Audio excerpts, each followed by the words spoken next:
Hi there, welcome to Debra Quilts Lots and Knits Bits. I'm Debra McCracken and I quilt a lot and I knit a little bit. I thought I would do a podcast and just share with you some of the things that I'm working on, some of the things I've finished, some of the things I do on a day-to-day basis, and hopefully you'll be interested and comment below and tell me what you think. So anyway, I'll just introduce myself a little bit. I am more so a quilter than anything else. I have a long arm quilting machine, and I've been doing a long arm quilting business for about 14 years. And what that is, it's a great big sewing machine on a frame, so I can stretch the quilt between the edges of the frame, and the sewing machine moves over it, and it speeds up and slows down with me as I move it. It's an A1 long arm quilting machine, and that's about as computerized as it gets. All the designs I do are freehand, so I kind of get to just draw on people's quilts. So basically people make their quilt tops and they bring them to me, and I sew the 3 layers together with the decorative stitching. I do that for a living basically, and I enjoy it. Every day, every other day, every few days I get to see something new, and it's so cool. There is no end to the techniques that people are trying, fabrics that people are using. It just fascinates me, absolutely fascinates me. I first took a quilting class in 2000, and where I was introduced to a rotary cutter and a ruler. No more drawing on the back of my fabric with a ballpoint Bic pen and cutting it out with scissors. And that first quilt class, we were all doing very simple 9-patch single Irish chain baby quilts. Well, everybody's was so different.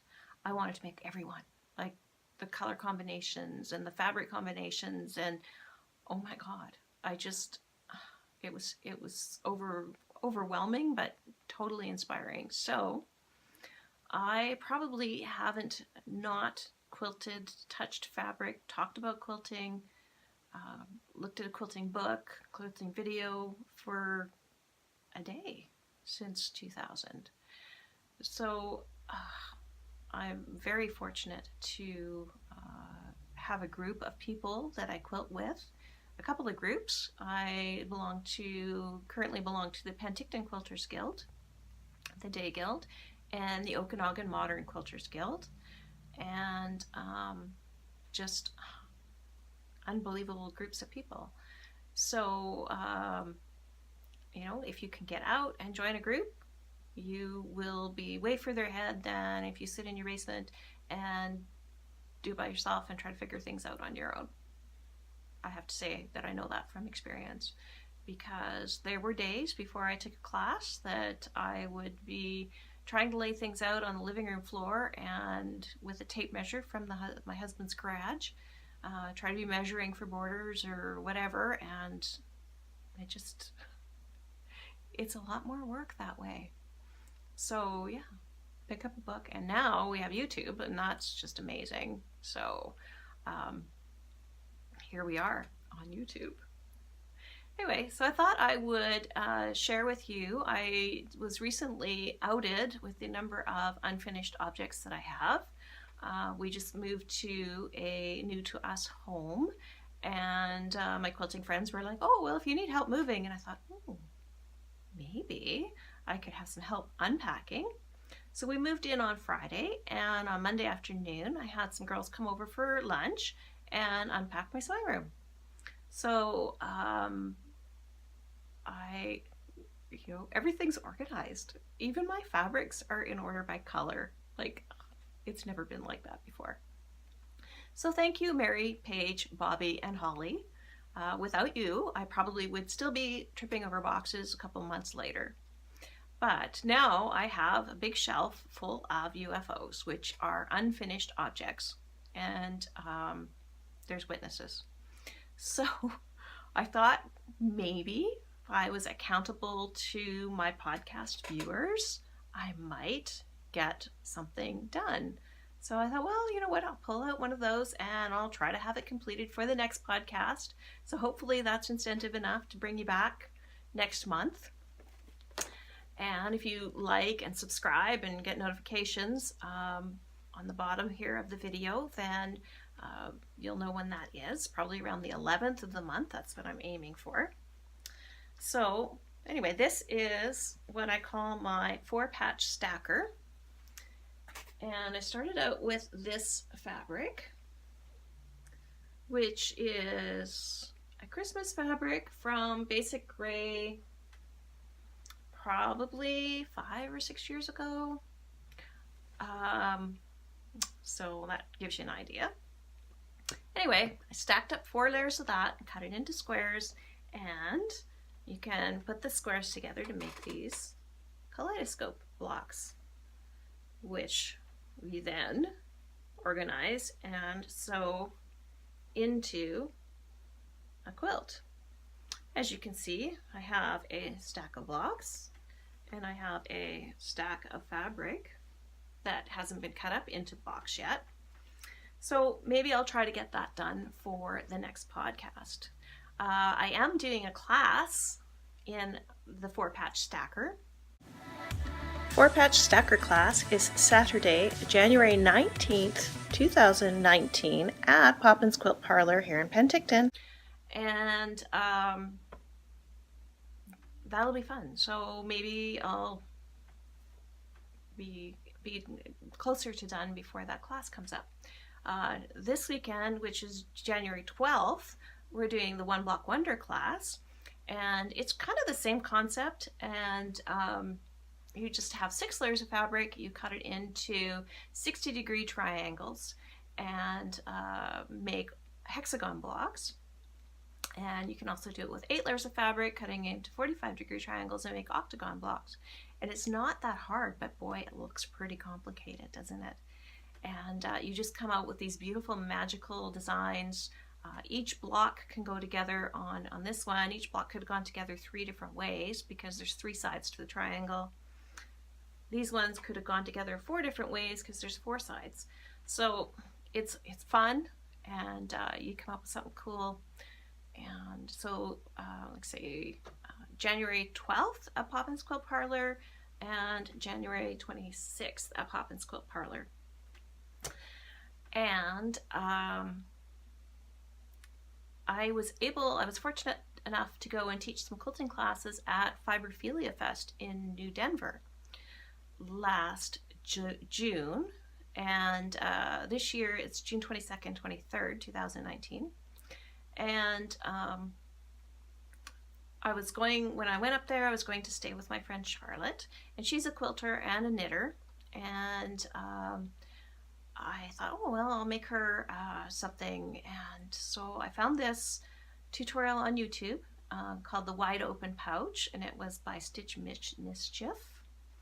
And so I made her a long, tall, zippered pouch, and I thought, oh, she can keep her knitting needles in that. And being a Ricky knitter,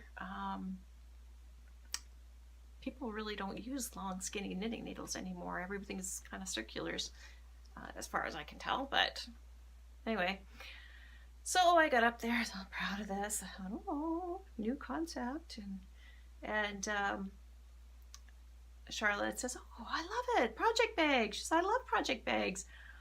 And she pulls out a bin full of project bags, and I had no idea that they were a thing. Well, your project bag is for you to keep your knitting project in as you're working on it.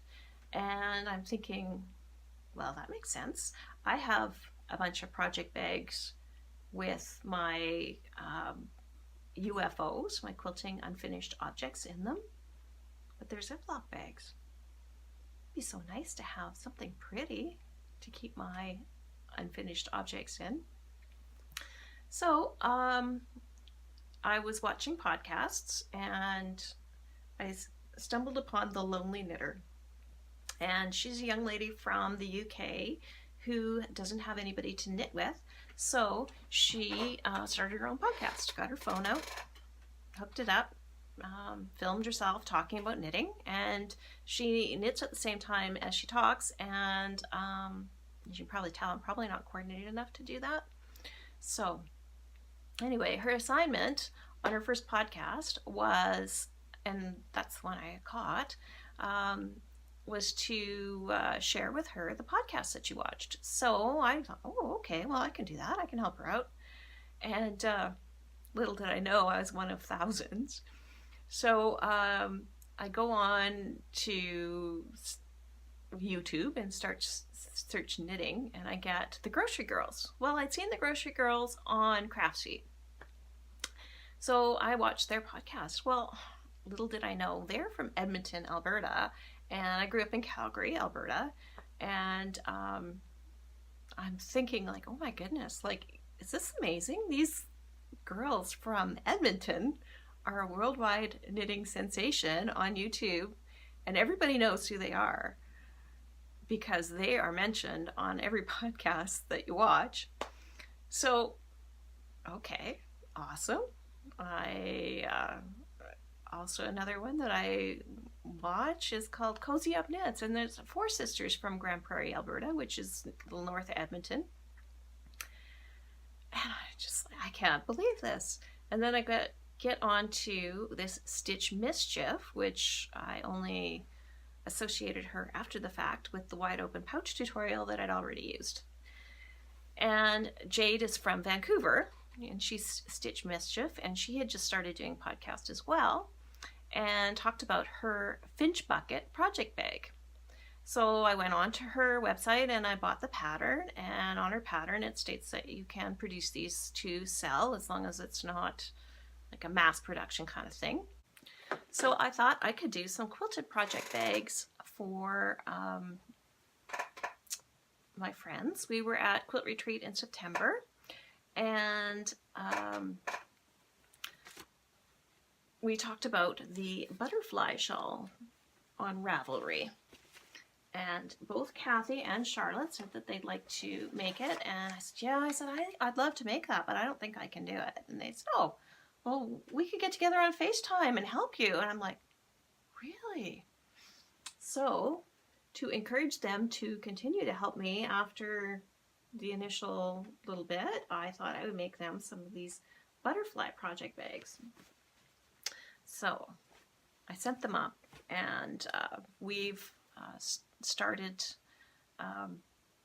working on our shawls. We were going to wait till January, but December 30th-ish, we all kind of confessed that we'd already cast on. And I'd ripped out about 4 times. And then we got on FaceTime, and I realized where I was going wrong. As soon as I saw Kathy's face, it was like, oh, figured it out. So anyway, this is where I'm at with my butterfly shawl. It's the only knitting project I have going at the moment. And Kathy has a shop called So Much More, S-E-W, Much More, in New Denver. And I sent her some photographs of some finished shawls that I found on Ravelry of colors that I liked. So she could help me pick out some yarn because I know nothing. So she sent me, after sending pictures back and forth, of course, this Tosh Merino Light, and I believe the color is called Begonia Leaf. And that's my contrast color, so that's the little veiny colors that are going through the shawl. And the other was this. It's the unique fingering, and I think that the colorway is called Earth, but I'm not sure. It's on the back of the tag. It says color 3002. Anyway, so right now this is looking very orangey, browny, greeny, but in my shawl there's bits that are coming up, beautiful turquoise and rust, and I am so pleased, and it's just magical to see the way that this is going to come out. So it's not that hard to do, and I'm learning as I go.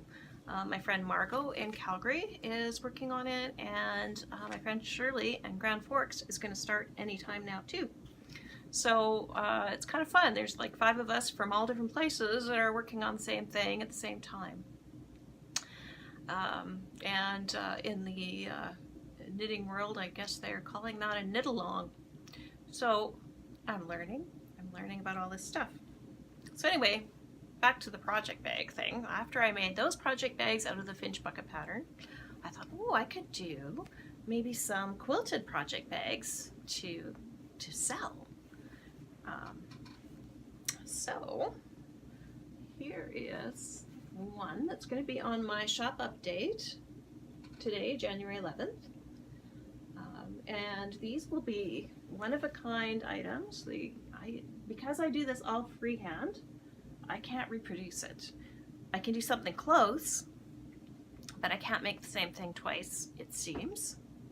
So on my website, debraquiltslots.com, I'm going to have some quilts for sale and some project bags. And I got a little carried away at Poppin's Quilt Parlor with all of their cute fabrics. So here I have little animals that ski and snowboard. And the raccoon even has Canada on his snowboard. These are funky animals wearing glasses. And these are all lined with canvas. It helps them stand up, but they're still, pardon me, still a little bit pliable. And then they have a nitty print in the pocket. And they'll have drawstrings on them. And those ones are about the sock size. And this is the sweater size. So I've got about 5 skeins of yarn in here. There's still room for more. And this again is lined with the canvas. And got some nitty fabric in there. And these little bunnies have flowers on their butts. They're so cute. So I've also got this one is animals playing hockey. So if you had a hockey mom that knits at hockey practice and hockey games, wouldn't that be a perfect gift for her? So also, if you have a specific design that somebody depicts somebody, I have a couple of girlfriends that dragonflies are very important to them. So here's a dragonfly quilted into a bag. And because I do everything freehand, I can pretty much do anything. So if you have a special request, I mean, by all means, pop me an email. You can contact me on my website or my Facebook page, Debra Quilt Slots, or on Instagram, and also Debra Quilt Slots on Ravelry. Although, you know, I've only got one project on there. So, yeah, I mean, I can do pretty much anything that you like. And if you, I've got some other fabrics with like llamas on them and a few more quilted things with some cats, and it's just for fun. So, you know, please, if there's something I can do special for you, please let me know. I also do quilt commissions and t-shirt quilts, and the latest greatest thing lately is I've had people bring me quilts that, you know, they started and couldn't finish or didn't want to finish, or would like to see finished but don't have time to do it. I do that. And the t-shirt quilts, like we've got we had a bunch of t-shirts from motorcycle events and car shows and trips and things like that, and I put those into a quilt for my husband, and he loves it. It's on the couch, and he takes it, if he goes away, he takes it with him in the truck, and you know, all kinds of fun. So let me know if I can do that kind of stuff for you. I do, like I say, I quilt every day, so I enjoy it a lot. And so I think I was kind of getting more inspired by a few of the books that I listen to as I am quilting away. I do get about 90% of my books off the library website, and I just download them to my tablet and listen to them on my Bluetooth speaker as I'm going. My daughter got me a subscription to Audible for Mother's Day for a year. So anything I can't find on the library, or I'm waiting on hold on a waiting list for the library, if I can't wait, I'll grab that on my Audible every month. And so I just listened to Wicked. I can't remember the fellow's first name. His last name is McGuire, I think. The book that inspired the Broadway show. And it's just another twist on the Wicked Witch of the West. It talks about her growing up from The Wizard of Oz, and it's a wonderful story, and I can't wait to listen to the rest of the series, because there's a couple more that he's written about other characters from the Land of Oz, which is pretty awesome. And last summer I was listening to the Friday Night Knitting Club series by Kate Jacobs. And, you know, what a great series. And it made me realize, like, you know, it's about a bunch of ladies that meet in their knitting shop every Friday night, their local knitting shop, and get together, and they become great friends and support each other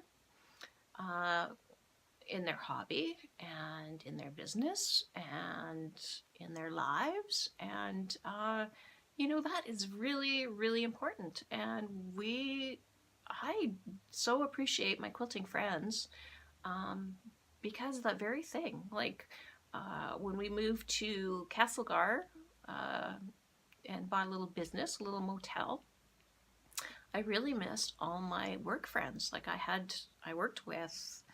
we had a large office, and I had a bunch of girls that I'd worked with for years and years and years, and we did stuff together all the time. You know, we went to painting classes, and we did quilting classes, and we did, you know, there's another group of people, we played ball, and we went whitewater rafting, and like we grew up together, we did all these things together.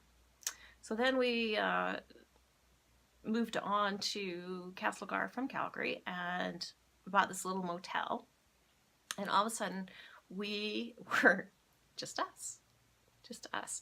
So our daughter was in grade 8. I would take her to basketball practice, and nobody knew who I was because they'd all grown up together, and so they knew each other, but, you know, new people were strange. And you know, I could have been somebody's sister or somebody's mom, but nobody talked to me. Until I met up with the quilters, and I got to go to soccer games with one of the grandmas from the quilting group. And Marion would call, and she would say, "Hey, are you going to soccer tonight?" I'm like, "Oh yeah, do you want me to pick you up?" And she'd say, "Yeah, sure." And after a few times, you know, these ladies approached us, and they said, "What, like, how'd you get here?" And she's like, "Oh, my friend Debra picked me up. She's Sarah's mom." And they went, "You're Sarah's mom?" And I'm like, "Yeah, I'm Sarah's mom." And so then, you know, they would talk to me a little bit because they knew who I was and who I belonged to and that kind of thing. And you know, we were in Castlegar for quite a while, and I ended up making tons of very, very good friends, and I miss them all a lot every day. So now that we're in Penticton, we've been here for 4 years, and my quilting groups are vital. Like, you know, if I have questions or if I want to talk to somebody or chat or anything like that, I got people to call, got people to go see, got people to have coffee with or lunch or get together with, and it's awesome. So I would encourage you, if you do something that is like a solitary activity, such as quilting or knitting or whatever, find other people that do the same thing that you do, because it's pretty great to be able to share your experiences and learn from others, and being able to help other people. And then, we get together and do a group. We make a lot of charity quilts that go to places where people need warm blankets and in times when they need warm blankets, and that's pretty rewarding. So, there's other things that that people do. One of the quilting ladies was knitting knitted knockers. And their website's knittedknockers.org, and they're actually knitted prostheses for people who have had surgery for breast cancer. And I had no idea that anybody did anything like that. So, learning about these things that go on in other places with other people do things that are really interesting. So get out there and meet some people and learn some new stuff. And like and subscribe, and come back in a month, see how far I get on my quilt, see how far I get on my shawl, and I will add on the my finished knitted objects. I did a little video before I sent the kids' Christmas box away, and hopefully you'll enjoy that, and maybe I'll see you again next month. And thanks for watching.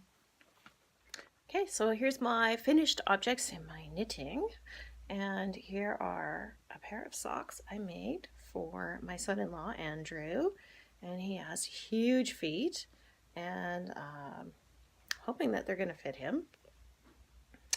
And I used a whole bunch of pieces from different patterns.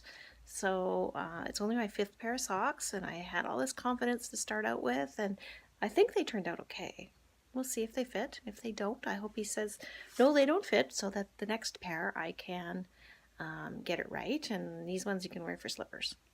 Anyway, I used this beautiful hand-dyed yarn. It was called, the color was Rainforest, and it came from West Coast Color.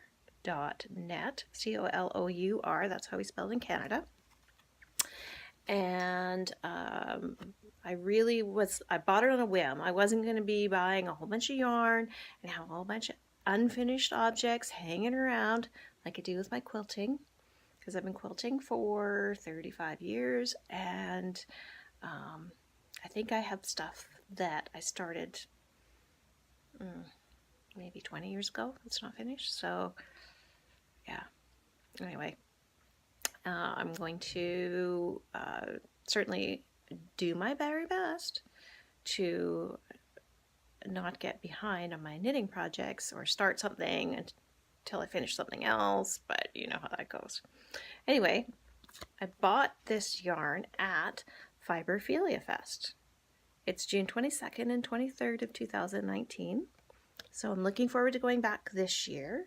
I went up last year at the end of June and taught some quilting classes. So they have classes in knitting and dyeing and felting and weaving, I believe, and quilting. So I get to go back this year and teach quilting classes. So it's very exciting. Anyway, I was at the marketplace, and here's their website. I'll put it in the show notes.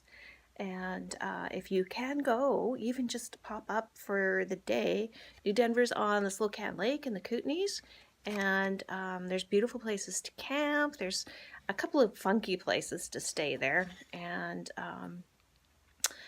you know, it's not far from Caslow and not far from Nelson and Nakusp and Silverton, kind of, and there's lots of hot springs, and anyway, the lake's beautiful. You can fish and you can canoe and you can swim in there. Beautiful. It's all like really clear and clean and stuff. So anyway, while I was there in the marketplace, I had my little magazine, and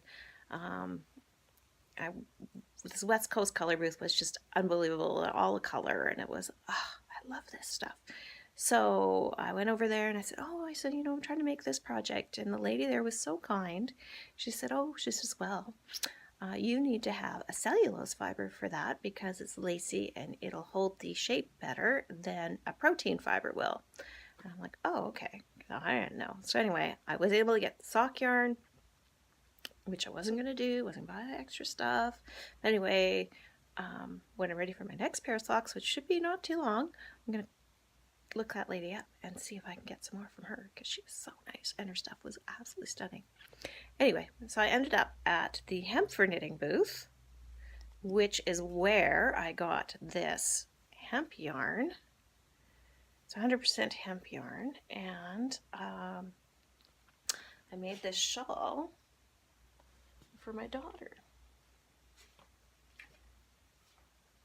And it was my beach knitting project this year because we go to we're going to be going to the beach every day this year because we can walk there. We used to have to drive there, and it's just over there. So I'm pretty excited about that. Anyway, so this was the Sylvia shawl out of the Creative Knitting magazine for summer of 2018. I did do a Ravelry project page for it, and I'm pretty excited to put some pictures on there of before it was blocked and what I ended up with. I'm just very pleased with this. Thanks for watching.